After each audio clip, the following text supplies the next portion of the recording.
Şu an izlediğiniz bu video orijinalinde Türkçe dilinde seslendirilmiş ve videoya ayrıca 10'dan fazla dilde dublaj yapılarak eklenmiştir. Bu videonun ayarlar, ses parçası kısmından dil seçimi yaparak eklenen tüm bu farklı dildeki dublajların kalitesini kendiniz de test edebilirsiniz. İşte ben de bu videoda bunu nasıl yaptığımı, yani YouTube videolarına ses parçaları, yani dublaj nasıl yapılır ve nasıl eklenir anlatıyor olacağım. Biliyorsunuz YouTube videolarına dublaj ekleme özelliği geldi. Hatta YouTube bazı diller için otomatik olarak dublaj da oluşturuyor. Bu özelliği açmak için YouTube Studio'dan ayarlar, yükleme varsayılanları, gelişmiş ayarlar sekmesinden otomatik seslendirme kısmını aktif etmeniz yeterli.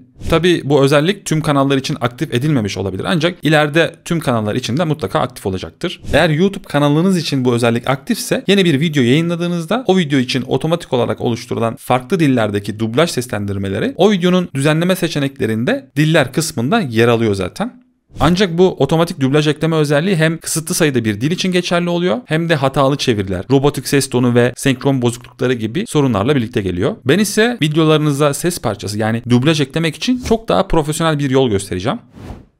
Bunun için de tarayıcınızın adres barına wp.mavi.com/dubbing yazıp bu adrese ilerliyoruz. Bu link sizi dünyada en çok kullanılan yapay zeka destekli en gelişmiş dublaj platformuna yönlendirecek. Linki videonun açıklama kısmına da ekledim. Öncelikle bu sayfada üst menüden Creative Platform Dubbing seçeneğine tıklıyoruz. Buradan Explore Plans diyerek devam ediyoruz. Şimdi paket seçiminde dikkat etmeniz gereken en önemli şey sundukları kredi miktarı. Deneyimlerime göre 15 dakikalık aralıksız konuşmadan oluşan bir videoya tek bir dilde dublaj yapmak yaklaşık 40 ila 50 bin kredi tüketiyor. Yani bu paketi seçerseniz eğer paketin sunduğu aylık 100 binlik kredi ile 15 dakikalık bir videonuza toplamda 2 farklı dilde dublaj yaptırabilirsiniz. Siz video uzunluğu ve eklemek istediğiniz dil sayısına göre hangi paketi seçeceğinize karar verirsiniz. Sistem maksimum 28 farklı dilde dublaj imkanı sunuyor. Bir de bu paketlerdeki Instant Voice Cloning ile Professional Voice Cloning teknolojileri arasında ciddi farklar var. Professional Voice Cloning teknolojisi sesinizin yayın kalitesinde bir dijital ikizini oluşturur. Böylece dublaj diğer dillerde konuşan sanki gerçekten sizmişsiniz gibi doğal ve akıcı olur. Ücretsiz paket ise sadece deneme amaçlı. Lisans koşulları gereği ücretsiz paket ile oluşturduğunuz dublajları videolarınıza ekleyemiyorsunuz zaten. İhtiyacınıza ve bütçenize göre bir paket satın alarak ilerleyin. Şimdi videonuzun dublajını oluşturmak için ilk olarak sol taraftaki menüden Dubbing seçeneğine tıklayın. Create a Dub diyerek devam edin. Buradan projeye bir isim verin. Source Language kısmından videonuzun orijinal dilini seçin. Target Languages kısmından da dublaj yapılacak dil veya dilleri seçin. Yani bir veya birden fazla dil seçebiliyorsunuz buradan. Ancak ben ilk etapta tek bir dil seçmenizi öneririm. Tek tek ilerlemek dublaj sonrasında düzenleme yapmanıza olanak sağlar. Dublaj yaptıracağınız videoyu upload kısmından yükleyebilirsiniz veya videonuzu yayınladıysanız eğer YouTube kısmından videonuzun linkini girebilirsiniz ancak bu seçenek meta bilgilerini çekerken kullanılan karakterler dolayısıyla hata verebiliyor. En sağlıklısı yükleme yapmak. Yükleme yapacaksanız ve videonuzun boyutu 1000 MB geçiyorsa videonuzun daha düşük çözünürlükteki çıktısını yüklemeyi deneyebilirsiniz. Veya videonuzun sadece MP3 veya WAV formatında çıktısını alıp sadece ses dosyası olarak da yükleyebilirsiniz. Bir de 45 dakika sınırı mevcut. Eğer videonuz 45 dakikadan uzunsa videonuzu parçalara bölerek her parçayı ayrı bir dublaj projesi olarak yüklemeniz gerekiyor maalesef. Ben örnek olarak internet sitesi nasıl kurulur adlı videomun giriş kısmından bir bölümü video olarak yüklüyorum. Eğer dublaj sonrası düzenlemeler yapacaksanız Create Dubbing Project seçeneğini işaretleyin. Tabi yapılan dublaj oldukça profesyonel seviyede oluyor ve pek düzenleme yapmaya gerek kalmıyor. Ancak yine de bu seçeneği işaretlemekte fayda var. Çünkü dublaj projesi oluşturulunca videonun dublaj yapılmış ses parçasını videodan ayrışmış bir şekilde WAV formatında indirebiliyoruz. YouTube'a yükleyebilmemiz için de bize bu hali lazım zaten. Alt kısımdan kredi maliyetini takip edebilirsiniz bu arada. Reduce Character Usage seçeneğini ise işaretlemeyin. Buradan video içerisinde kaç farklı kişinin konuştuğunu belirtin. Videonuzda 3 kişi konuşuyor ve siz bir kişiyi seçtiyseniz tüm konuşmalar sizin sesinizle dublajlanır. Buradan videonuzun sadece belirli bir süre aralığındaki kısmının dublajını istiyorsanız süre seçimi yaparak ayarlayabiliyorsunuz. Tamamını istiyorsanız da olduğu gibi bırakın. Sistem yüklediğiniz videonun uzunluğunun ne olduğunu otomatik tespit ediyor zaten. Dublaj için kendi sesiniz değil de platform kütüphanesindeki genel, önceden hazırlanmış bir yapay zeka sesi kullanmak istiyorsanız Disable Voice Cloning Phonik seçeneğini işaretleyebilirsiniz ki önermem. Kendi orijinal sesinizle dublaj yapılması çok daha profesyonel duruyor. Sanki farklı dilleri de siz konuşuyormuşsunuz havası katıyor. Tüm ayarlamalar tamamsa Create Dub butonuyla dublaj sürecini başlatın. İşlem video uzunluğuna bağlı olarak değişiyor. Süreci buradan takip edebilirsiniz.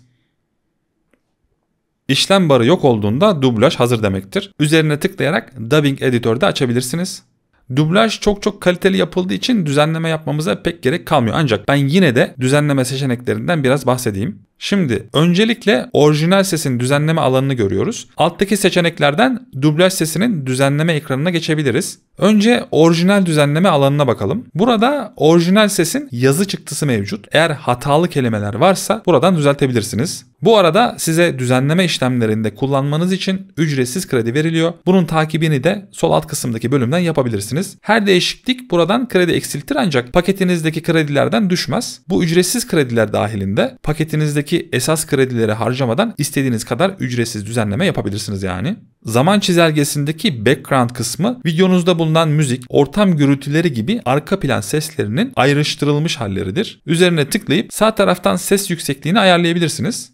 İsterseniz sağ tıklayıp Delete ile tamamen kaldırabilirsiniz. Foreground kısmında videonuzdaki geçiş, kahkaha gibi ses efektlerinin ayrıştırılmış halini görebilirsiniz. Benim yüklediğim videoda herhangi bir ses efekti olmadığı için burası boş. Bunun altında da videodaki kişilerin seslerini tek tek ayrıştırılmış şekilde görebilirsiniz. Benim yüklediğim videoda bir konuşmacı var mesela. Birden fazla olsaydı Speaker 2, Speaker 3 olarak listelenecekti burada. Orijinal ses üzerinde düzenlemeleriniz bitince alttan dublaj bölümüne geçin.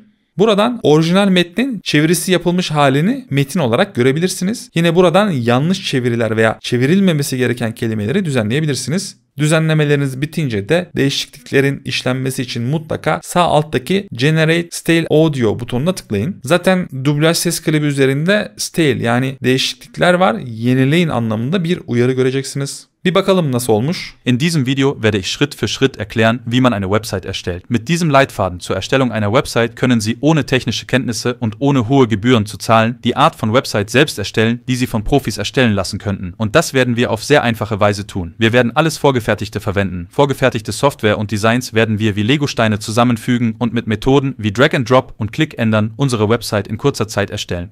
Gayet iyi görünüyor. Şimdi bu dublaj sesini indirelim. Bunun için öncelikle sağ alttaki Export butonuna tıklıyoruz. Dublajı video olarak da indirebilirsiniz ancak bizim YouTube'a yüklemek için ses dosyası olarak indirmemiz gerekiyor. Bunun için MP3 veya WAV formatını seçebilirsiniz. Ardından Export butonuyla işlemi başlatıyoruz. Bu işlem de videonun uzunluğuna bağlı olarak biraz sürebilir. İşlem bitince Download butonuna tıklayıp dublaj dosyasını indirebilirsiniz. Artık diğer dilleri de ekleyebiliriz. Bunun için alttaki artı butonuna tıklıyoruz. Eklemek istediğimiz dili seçip Add Language diyoruz. Dublajın oluşturulması için Generate Style Audio butonuna tıklıyoruz. Yine aynı şekilde Export butonuyla bu dili de indirebiliriz. Bir dil daha ekleyelim.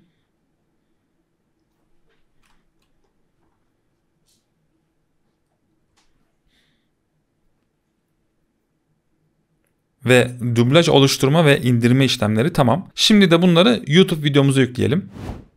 Videonuza indirdiğiniz dublaj seslerini eklemek için video düzenleme panelinizde sol taraftaki menüden diller sayfasını açın.